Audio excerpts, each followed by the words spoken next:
jërëjëf.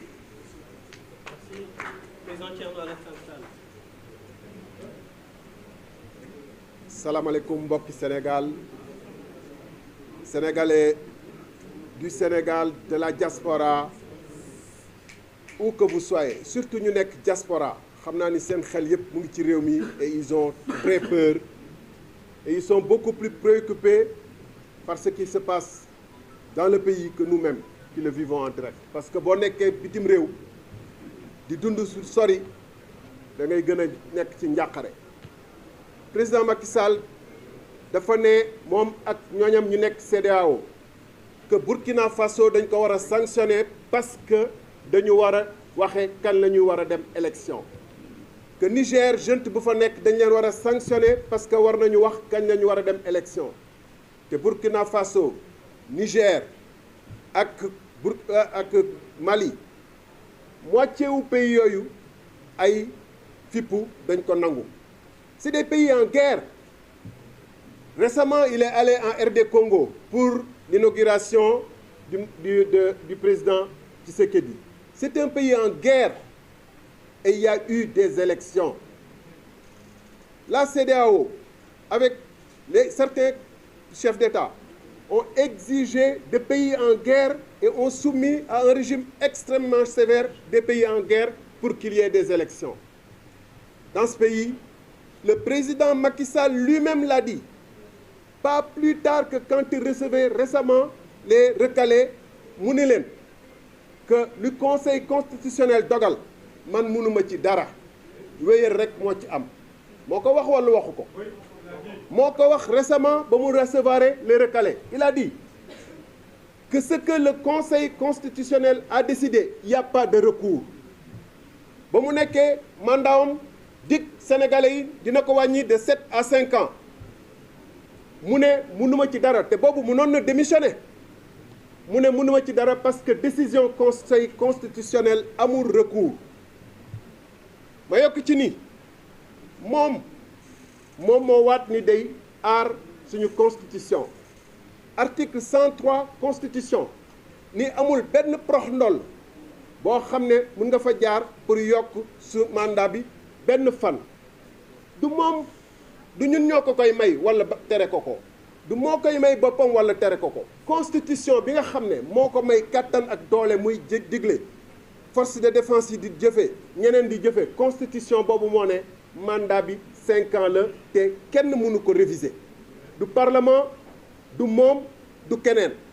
donc bu violer charte boobu avec la complicité du parlement dañuy jàpp ni kenn waratu ko obéir parce que effectivement c'est un coup d'état constitutionnel. lan mooy coup d'état mooy nga jox sa bopp nguur walla doole goo amut.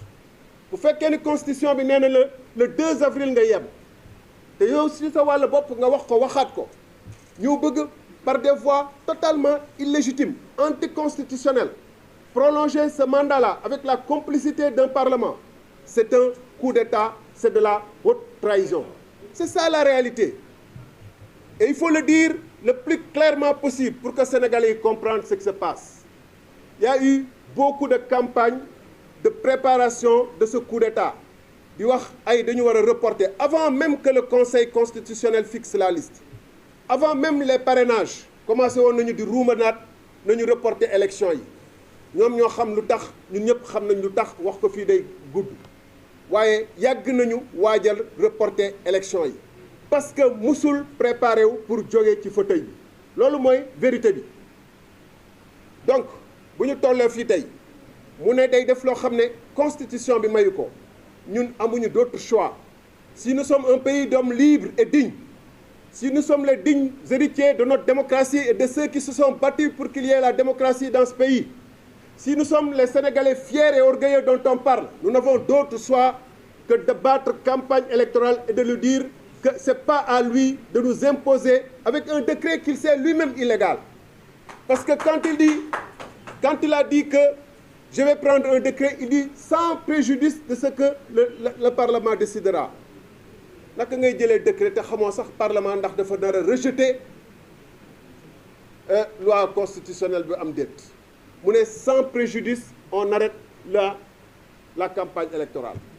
on va attaquer ce décret-là effectivement dinañ saisir conseil constitutionnel it ci loi bi nga xam ne dañ ko fa nar a dugal wax leen ndax yéen conseil constitutionnel ginnaaw président nee na toog na ak seen président conseil constitutionnel ndax yéen da ngeen di d'accord ci li président di def ndax da ngeen nangu donc que yéen dañ leen ger ba nga xam ne situation bi graaw na ba xam ne war nañu reporter élection dinañ leen saisir mais opinion bi tamit war na leen saisir lu ci mën a am pour bañ a guddal mooy li gars yi wax demee campagne électorale day commencer ñu ngi ñaan sénégalais yi fépp fu ñu mun a nekk ci réew mi dëkk bu ñu mën a nekk nañu campagne ndax réew mi du réewum Macky Sall 5 ans yi amul lu ñu dundut lu ñu mësat a dund ci Sénégal des émeutes mu dugal système de parrainage honteux et odieux qui nous a conduit dans cette impasse terrible.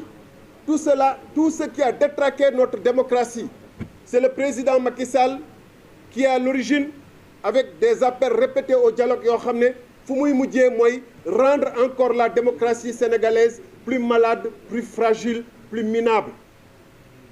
Donc, un énième appel au dialogue, ce sera pour les mêmes résultats. En tout état de cause, demain, comme ni ñu ko waxee, rendez-vous fii cimetière Saint-Lazare. Ñu def suñu caravane de l'ensemble des candidats, mais c'est pas qu'un problème de candidat, du candidat yi rek. C'est le peuple sénégalais. C'est la constitution du peuple sénégalais. C'est le mandat du peuple sénégalais. C'est le pouvoir du peuple sénégalais. Donc on demande au-delà aux forces vives de la nation, aux syndicats, aux jeunes étudiants yoo xam ne dañu tëj université yi depuis 6 mois. Macky Sall wanewul taxawaay bi mu waroon wane pour étudiants yi reprendre faalewul loolu ñooñu dañu ni ñi nga xam ne dañu toj seeni kër ñi nga xam ne amuñu xëy yaakaaroon ni moom le 2 avril dina fi jóge beneen dudd commencé dañuy wax ñoo ñëpp bu fekkee ni mbirum Sénégal yitte na leen bu fekkee ni lu ngeen di dund tar na ñu ngi leen di jox rendez-vous le fii ci pont Saint-Lazare bi ñu xool force de défense et de sécurité. À partir du moment où la Constitution à laquelle vous obéissez n'obéissez pas à un homme, vous obéissez à une Constitution. À partir du moment où la Constitution dit que le terme du président de la République, c'est le 2 avril. Le 2 avril, vous ne lui devez plus obéissance. Je vous remercie.